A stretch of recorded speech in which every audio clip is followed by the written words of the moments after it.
Welcome to my monthly Buddhist podcast, What's Your Favourite Cake?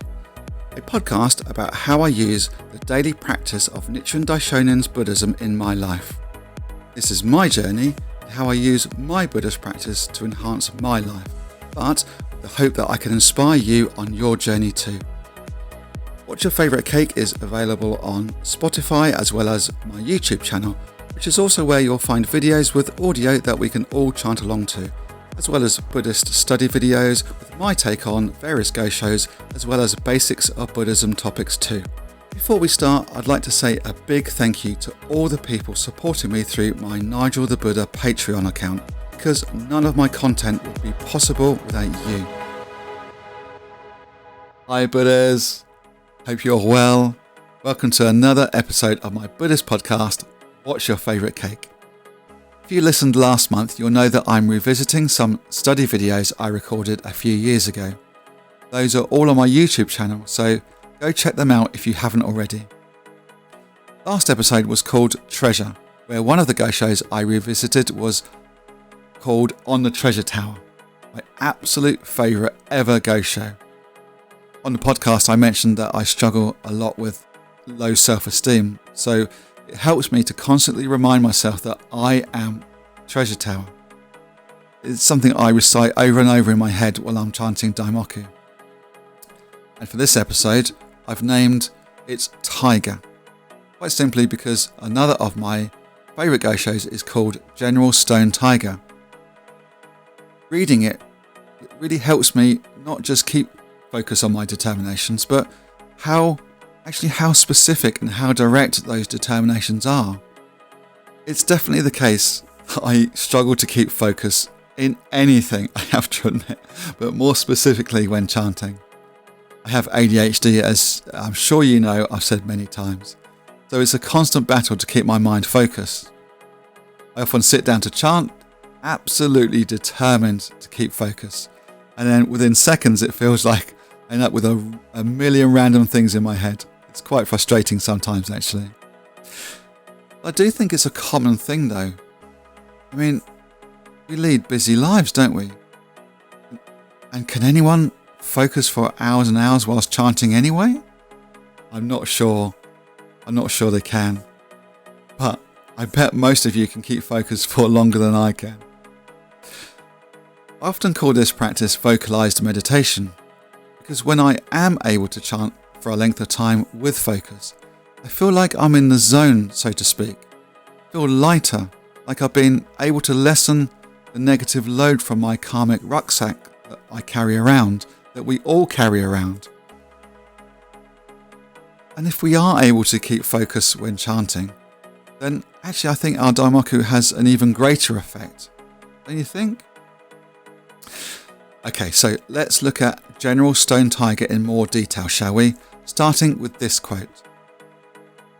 I am not as healthy as others, and in addition, I dwell in this remote mountain forest. This year has been especially difficult, with widespread epidemics and famine in spring and summer, which worsened in autumn and winter. My sickness grew worse again too, but you gave me various medicines and a quilted robe. Thanks to your remedies, I improved steadily. I have now recovered and feel much better than before. Nichiren Daishonin had been quite unwell in the first half of 1278, suffering from chronic diarrhea. He recovered thanks to the help from Shijo Kingo, who was well accomplished in medicine. But, unlike me when I'm unwell, the Daishonin didn't feel sorry for himself, even though his illness was really quite debilitating. In fact, he wrote, if one's illness is caused by fixed karma, even excellent medicine will turn to poison. But that, if one believes in the Lotus Sutra, poison will change into medicine. Although unworthy, I propagate the Lotus Sutra. Hence, heavenly devils have competed to deprive me of food. Understanding this, I have no complaint. But I believe that I survived this time only because Shakyamuni Buddha took possession of your body to help me. How beautiful is that? Such gratitude. I do think it's a common misconception about karma. Often people think karma is about people getting what's coming to them, so to speak. They deserve that kind of thing. Like it's only a negative thing. And instant karma videos are everywhere on social media, absolutely everywhere. But the Buddhist view on karma is very different, isn't it? It's not a what goes around comes around thing, not at all. It's about owning the situation we find ourselves in, focusing on making the causes for our lives to go in a more positive direction. It's about taking responsibility for changing our negative tendencies to positive ones, not about focusing on the negative effects of our actions.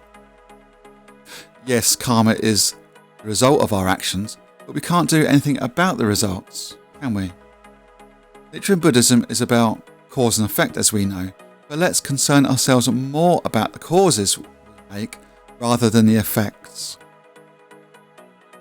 I've done my fair share of complaining in my life, moaning about my situations. How has this happened to me? How can this or that person treat me in such a way? How dare they talk to me in such a way? But that's like lamenting on the effects of the causes I've made, causes that I've made. So if I put as much energy into making positive causes in my life as I did lamenting the effects, my karmic rucksack would be a whole lot lighter. I feel a wave of nodding heads. Know what I'm talking about, right? Maybe I'm not the only one who moans. Please tell me I'm not the only one. I don't want to think I'm crazy or anything. Further on in General Stone Tiger, the Daishonin expresses his concerns for Shijo Kingo. I was extremely concerned about your journey home last time, and I am overjoyed to hear that you have arrived safely in Kamakura. Shijo Kingo put himself in great danger every time he visited the Daishonin. The main reason being that he was at odds with his Lord Emma. Lord Emma didn't take too kindly to Shijo Kingo trying to convert him to the Daishonin's teachings and began to harass him. Worried about Shijo's sometimes angry attitude, Nichiren encouraged him by writing, "The stronger one's faith, the greater the protection of the gods. This means that the protection of the gods depends on the strength of one's faith. The Lotus Sutra is a fine sword, but its might depends on the one who wields it." We're often encouraged to chant confident Daimoku, aren't we? Well, I've certainly been encouraged in this way anyway. But how often do we get disillusioned by life not going our way, or we feel weak when we've put a huge amount of effort into something and the result isn't what we were expecting? For me, many times. But when we have such determination, such relentless resolve, we can achieve dreams and goals that are even bigger than we could ever have imagined. And this is the reason why this Gosho is called General Stone Tiger. Nichiren writes, "The mighty warrior General Li Kuang, whose mother had been devoured by a tiger, shot an arrow at the stone he believed was the tiger. The arrow penetrated the stone all the way up to its feathers. But once he realized it was only a stone, he was unable to pierce it again. Later, he came to be known as General Stone Tiger." The next Gosho I want to revisit in this two-parter podcast is called On Attaining Buddhahood in This Lifetime. It contains my favourite ever Gosho quote, which Nichiren wrote to Tokijonin in 1255. "You must never think that any of the 80,000 sacred teachings of Shakyamuni Buddha's lifetime or any of the Buddhas and Bodhisattvas of the 10 directions and 3 existences are outside yourself. Your practice of the Buddhist teachings will not relieve you of the sufferings of birth and death in the least unless you perceive the true nature of your life. If you seek enlightenment outside yourself, then your performing even 10,000 practices and 10,000 good deeds will be in vain. It is like the case of a poor man who spends night and day counting his neighbour's wealth but gains not even half a coin. Ah, I love that so much. It speaks for itself, doesn't it? Straight to the point. You know, taking responsibility for our own lives and what happens to us, that's the very basis of Buddhism, isn't it? But of course not easy to do, especially when we're in the thick of it, when we feel little or no hope. Actually, it's often the hardest thing in the world for us to realise that we can change our situation by owning it, so to speak. I don't know about you, but actually I'm often not really able to turn situations around immediately when things go wrong. Maybe you can relate to that. Hopefully not, but maybe you can. In the end, I am able to see that in order to see my own wealth, I have to count my own money, using the analogy in the quote.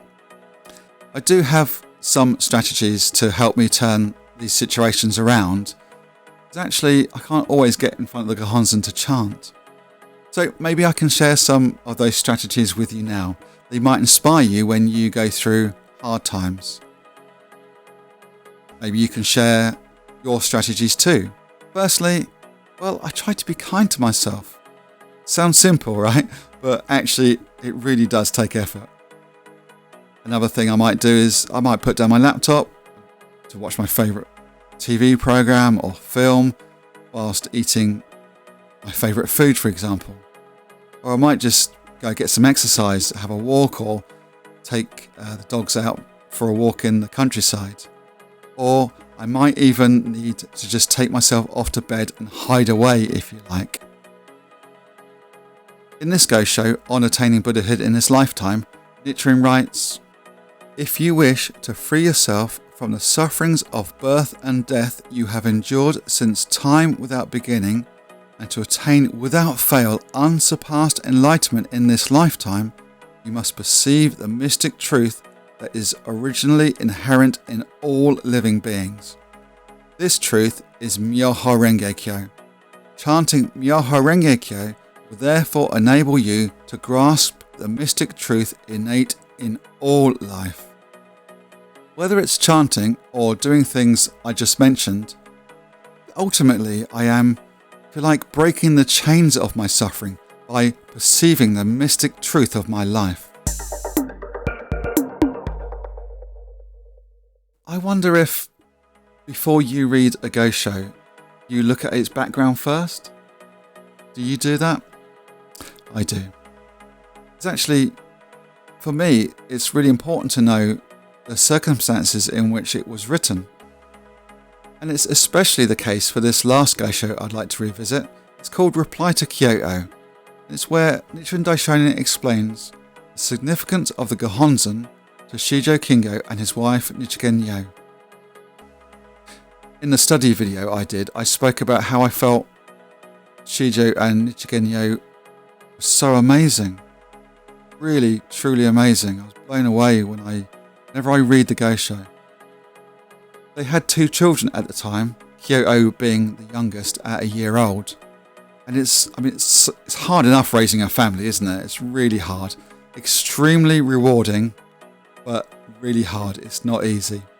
And put into the mix that your child becomes ill, and it's just impossible, isn't it? It's such a worrying time. But it's exactly what happened to Shijo Kingo and Nichiren Yo.